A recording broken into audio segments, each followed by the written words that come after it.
அங்க கார்பரேஷன்ல ஏதோ ஒரு இடம் செலக்ட் பண்ணிருக்காங்க, இல்ல சீட் போட்டு நீட்டா அழகா பண்ணி கொடுக்குறாங்க. நீங்க வந்து ஈஸியா வச்சுக்கலாம், நல்ல இடமா பார்த்துறேன். எனக்கு ஒரு நாள் 2 நாள் டைம் கூட. நீங்களும் ஏதாவது இடம் இருந்தா நீங்க என்ன யோசனை பண்ணி எல்லாம் சொல்லுங்க. கரெக்டா இங்க இருக்கிற வியாபாரம் மட்டும்தான். நீங்க ராய்கோட்ல இருக்கிறவங்க, தருப்பூர்ல இருக்கிறவங்க கூப்பிடுறாங்க.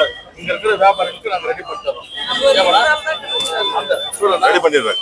300 ஜனல் உண்டு. இப்ப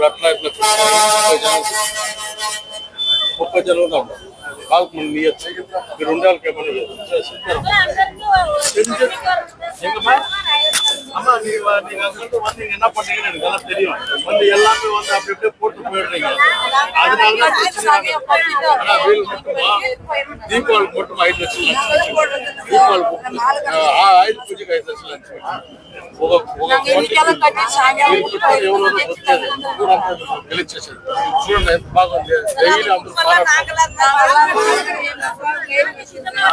நல்ல இடம் பிடிச்சு கொடுக்குறாங்க.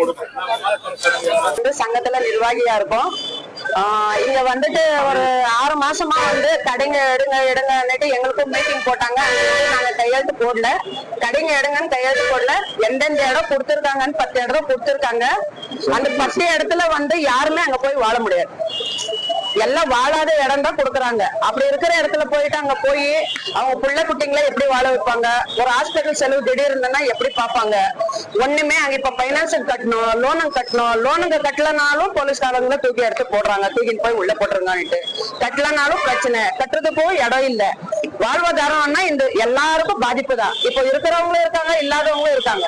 இருக்கிற இடம் நாங்க என்னன்றோம்னா இப்ப சைக்கிள் ஸ்டாண்டு எடுக்கிறது இல்ல, கார் ஸ்டாண்டு எடுக்கிறது இல்ல, எதுவுமே இல்லாம பூ கடைங்க கல்வண்டிங்கன்னு மட்டும் அவங்க மட்டும் பாதிப்பு நிறைய படுது. அதுல வந்து அங்க சம்பாதிச்சாதான் அவங்க அன்னைக்கு நைட் வந்து அவங்க வீட்டுல சோறே செய்ய முடியும். அதுல இல்லன்னா இல்ல. அந்த மாதிரி இருக்கும்போது நாங்களும் மேயர் கிட்ட கேட்டோம், எம்எல்ஏ கிட்ட கூட கேட்டோம். நாங்க சொல்றோம், நாங்க பேசுறோம்னு சொன்னாங்க. அவங்க சொல்றதுக்கெல்லாம் நாங்களும் 3 மாசம் அழிஞ்சோம். நல்லா இந்த ஷோகேஸ்ல வைக்கிற பொம்மை மாதிரி அலைய வச்சாங்க. நாங்களும் எல்லாம் லாரியா ரொப்பிக்கணும். அங்க எம்எல்ஏ வீட்டாண்ட போனோம், மேயர் வீட்டாண்ட போனோம். எல்லாம் அவங்க என்னன்றாங்கன்னா உங்களுக்கு என்ன இல்ல, எல்லா வசதி நல்லதானே இருக்கு, நாங்க இடம் கொடுக்குற இடத்துல நீங்க போலாம் இல்லையான்றாங்க. அவங்க மேல பார்த்து சொல்றதுக்கு தான் முடியும். அவங்க வீட்டுக்குள்ள இருக்கிற நிலைமை என்னன்னா எங்களுக்கு தான் தெரியும் அந்த கஷ்டம் என்னன்ட்டு. இப்போ ரோட்ல கடிங்கன்னா அதை நாங்க சுத்தப்படுத்திக்கிறோம். அதுக்கு அவங்களும் நகராட்சிக்காரங்களும் எங்களுக்கு ஹெல்ப் பண்ணணும். நாங்களே போய் நிர்வாகிங்க இங்க 6 பேர்ல ஒருத்தர் வரல, 5 பேர் எல்லாம் இங்கே இருக்கோம். நாங்களும் 50 வாட்டி போய் கம்ப்ளைண்ட் பண்ணிட்டோம் நகராட்சியில.